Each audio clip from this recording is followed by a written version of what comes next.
So my name is Scott Jarzumbek. I'm the Executive Director of the Albany Public Library. I'm here, this is our annual visit to CANA to do our community report. Because we view the city taxpayers and the renters that live in this great city as really the investors in our organization. And we like to let you know every year how well your investment is doing. So first of all, in 2018, the library loaned out 640,000 books and other materials. We saw about 830,000 visitors at our 7 locations, provided Wi-Fi to 215,000 public computer and Wi-Fi sessions. We hosted about 58,000 people at programs, activities, and events, and hosted groups and single individuals 8,940 times in our meeting rooms and our study spaces. Now, when it comes to visitors, public computer and Wi-Fi, activities, and meeting room and study room use, we saw about a 5% increase over last year. And while we continue to see a decrease in circulation of material, I'm happy to report that actually books are doing fairly well. Where we're seeing a decrease is in DVDs. But when it comes to the readers in our community, we're holding very steady with the amount of books that were circulated. So what were some highlights in 2018? Well, first, we expanded hours at 3 branches, Howe, Pine Hills, and Washington Avenue. A total of 6 hours to our weekly service schedule. And I want to give credit to the staff. I'm always someone who likes to add hours in the evening. But when we first proposed this, the staff came forward and said, listen, we have a lot of patrons that are coming to our door before we're even open. There's a lot of people who are retiring in our community. There's a lot of families who want to use us. We're doing story times, and the families want to come into the library after story time. So at our Pine Hills branch and our Howe branch, we realized it was actually better to be open an additional morning instead of an additional evening. And then at our Washington Avenue branch here, our main library, we decided to go back to being open 4 evenings a week. This is huge for us. Being closed on Thursday evenings really kind of puts stress on meeting rooms and services across the district. And we're really proud that we're now open here on Thursday evenings. And then we also ensured faster connections on our public computers and Wi-Fi, 5 times faster than it had been in the past. Some of you may know I was a librarian with this library for about 9 years. The internet was really, internet and bridging the digital divide was a big part of my job. And I was really concerned when I came back to this job, and one of the biggest public complaints I heard was, your computers are slow, your internet is slow. So got together with our IT department, and they're really the MVPs of 2018.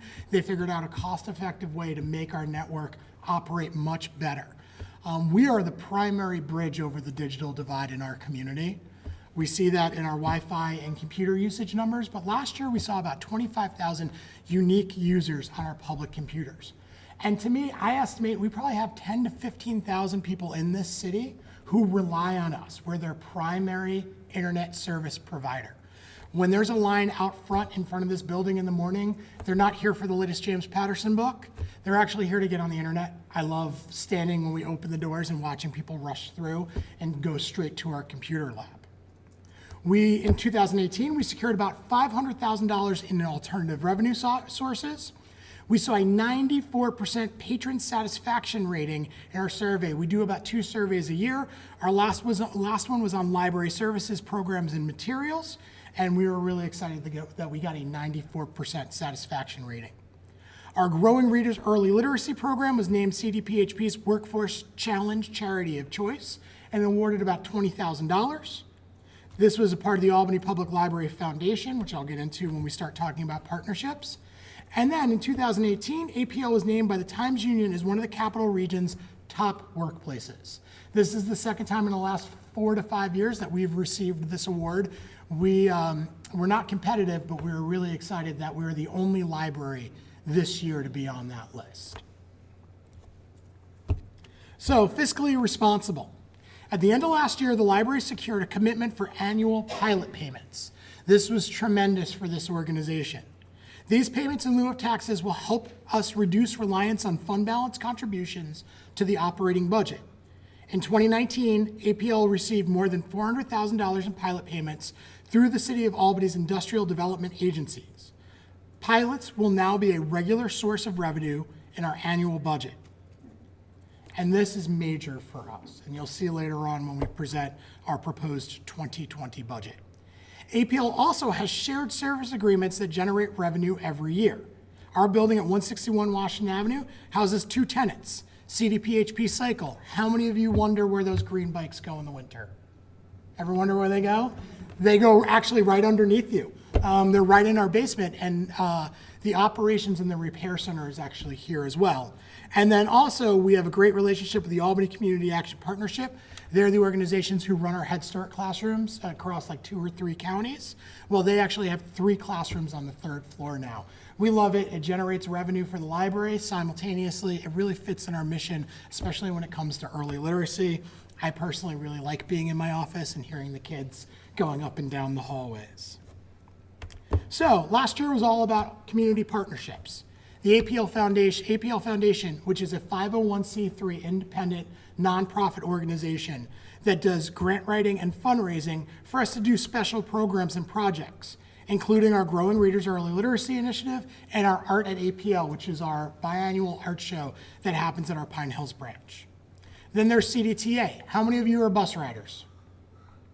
Well, please, next time you put money on your Navigator card, do it at one of our 6 branches. It's 5 branches, sorry. Do it at one of our 5 branches. This is a great service that we're providing, and again, this is generating revenue for the library.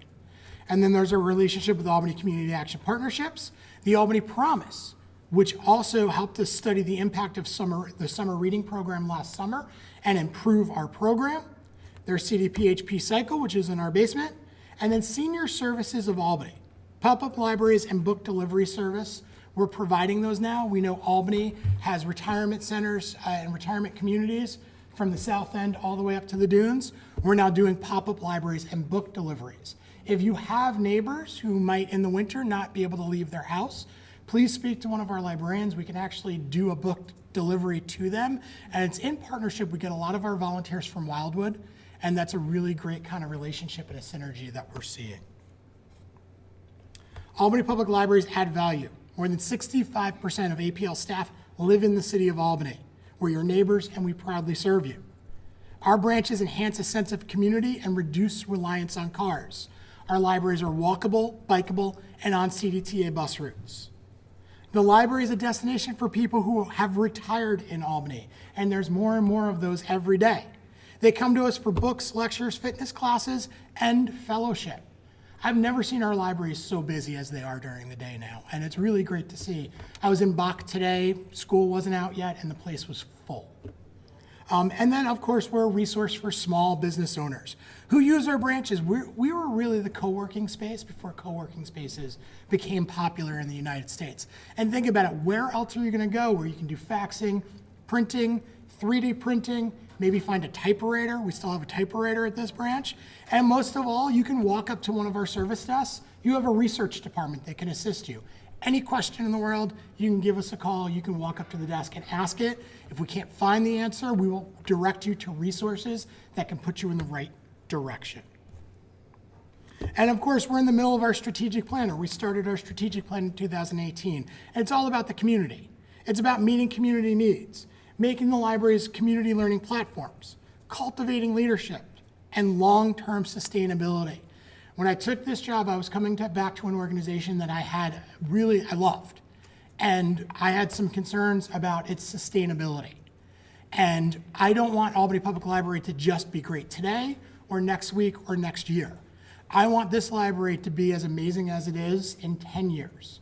I want to make sure that the level of service that we provide, the administration can still provide, and the board can still provide the resources, so this continues to be a great institution. And then there's our commitment to the North Albany neighborhood. Part of our strategic plan goal to meet community needs, we are affirming our commitment to provide library service in the North Albany neighborhood, and our expectation is that the North Albany branch will stay in its current location and actually become a little bit bigger. It will never be our biggest branch. It will probably always stay our smallest branch, but we're looking forward to having a program/meeting room there and also provide some study rooms in that space as well. So what's APL doing great in 2019? Well, first of all, January 1st, we went fine free. Now, 10 years ago, if you told me libraries were going to go find free, I would say that's a crazy idea. And about 5 years ago, when I came onto the library, I kind of became fine agnostic because we started a program called My Card. So we've actually been fine free for children for 5 years now. And we took a deep dive, we looked at the numbers, and then we looked at what other libraries were doing across the country. And we realized that reducing or eliminating fines for books, DVDs, CDs, and audiobooks decreased barriers and increased access for patrons. And I always share this story. I had a friend, I won't give an example of somebody who lives in Albany, but I have a friend who lives in the town next door, starts with a B, a little bit more affluent of a community, and she goes, I have a confession. I have not been to the library in over a month. And I'm like, oh, I knew she was asking for me to waive her fines. So I go, well, why haven't you been in the library? And she goes, we've had all these books underneath my daughter's bed, and we haven't gone, and we're embarrassed. Now, this is someone who has the means to pay those fines, but she felt guilty about going to the library. And that started getting me thinking. And as a parent, I'm constantly finding Ricky Ricotta books underneath the bed that I know are a few weeks late. So for some of us, library fines was a guilt that people weren't coming back to the library because of. But then again, a stack of books can rack up $10, $20 in fines. That could be 1 or 2 meals for a family. That could be bus fare to get to work and back for that week. And then looking at what other libraries did and what other libraries experienced, we realized that the best thing for Albany Public Library to do moving forward was to get rid of late fines and to waive those past fines. And I can tell you about 2 or 3 weeks ago, it's 3 weeks now, I was there when one of my staff members waived fines for a woman, and she wanted to hug every staff member in the building, and she was very excited to be able to use the library again. And simultaneously, we have started to get stuff back that we probably would have never seen before if there were still fines on it. And then the other thing that we're doing great in 2019 is we're partnering with the City of Albany to provide free Wi-Fi in 3 city parks. This will be starting in the spring. We'll be at the Washington Park Playhouse and Skate Park, the Lincoln Park Pool, and the Bleecker Swinburne Park Stadium. Again, we are the #1 agency in this community that's bridging the digital divide. You cannot apply for a position in the city, the school district, or at the library without having a connection to the internet. My kids are in the city school district. The primary means of communication with my teachers or their teachers is through email. For many people, communicating with their families, maybe in other countries or in other states, is done through the internet. If you walk the hallways, especially on the 2nd floor, you will see people who are FaceTiming and using our internet to communicate with families from all across the world. So we thought about it. The library is a part of the community. We're embedded in the community, and we do a lot of wonderful things in these 4 walls, but we have to be outside of it, and we have to provide services even when we're not able to be open. And that's what providing the internet at these parks will do. So coming up at the library, we have Tai Chi classes at the Arbor Hill West Hill branch. We'll have live music in the garden at the Bach branch, music fundamentals for beginners classes at our Delaware branch. The South End Scene Community Newspaper is being restarted for people of all ages to get involved, and that'll be at our Howell branch. Weekly after-school clubs for kids and teens at our North Albany branch. Our staff at the Pine Hills branch are being trained to accept U.S. passport applications. And at this branch, we're actually adding renovations right behind this wall. There's a wall being built. This room will look a little different in a few months, and we'll be adding study rooms and an addition to our local history room on this floor. So a lot of really great things coming up, particularly at this location that we're proud of. So that leads us to our 2020 proposed budget. On March 12th, the Library Board unanimously approved the 2020 library budget, which includes no tax increase. The 2020 operating budget is about $7.1 million, about the same as last year. It's these pilot payments, these payments in lieu of taxes, that are allowing us to use less of the fund balance next year and have no impact on your library taxes. Most budget lines are the same or very similar to this year. However, we've added about $30,000 to our book budget, mostly to buy ebooks, which is a growing part of a service we provide. And of course, we've seen a little bit of an uptick in our payroll because we've needed to add more staff. Many of our branches are seeing an after-school crowd of about 40 to 50 kids. and we needed to add people to those branches. One, to give the kids some programming and maybe to have somebody who works directly with them, but also to still provide that library space that everybody expects of all ages when they walk in the door. Because there's no tax levy increase, the 2020 budget will not be put to the voters. However, there are 3 library trustee seats up for election on May 21st. The potential candidates followed a nomination process. The petitions were due yesterday, and we will actually announce the names tomorrow. We'll be hosting 2 Meet the Candidate nights, May 6th at our Pine Hills branch, May 8th at our Washington Avenue branch, that's at 6:30. We will be taping these. So if you're interested, you want to hear what the candidates have to say, you'll be able to watch it on our YouTube channel. We're very lucky, our community partners, the Albany City School District, runs the election for us or is part of their election, so we really appreciate that.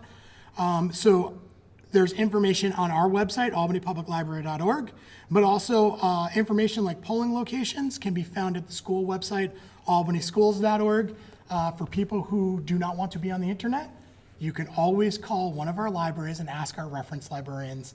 They will provide this information as well. They'll look for you and let you know where your polling place is and who's running for these positions. I tried to do it quick for Ron. So, Are there any questions? yes. The Wi-Fi that you're putting in the parks, how far is that going to be able to access it? Do you have to go to the park, go to, say, Lincoln Park Pool or the Playhouse? That's a really good question. So thinking about the access points that we have here, it's probably within 200 feet to get a really good signal. Just about 200 feet? Yeah, just about 200 feet to get a good signal. I might be wrong, and if my head of IT was here, she would probably throw something at me. But I'll get that information. I know your email, and I'll get back to you about that. Well, I'm just wondering if, if you have to go into the park and go near the sports there, 200 feet sounds like you have to. Yes, yeah. We deliberately picked parts of the park where people were already active. We don't want to ruin people's natural, enjoying nature, taking a walk around the pond. What we wanted to do is put it in spaces where people could sit and do work. Any other questions? No questions? Okay. All right, thank you very much.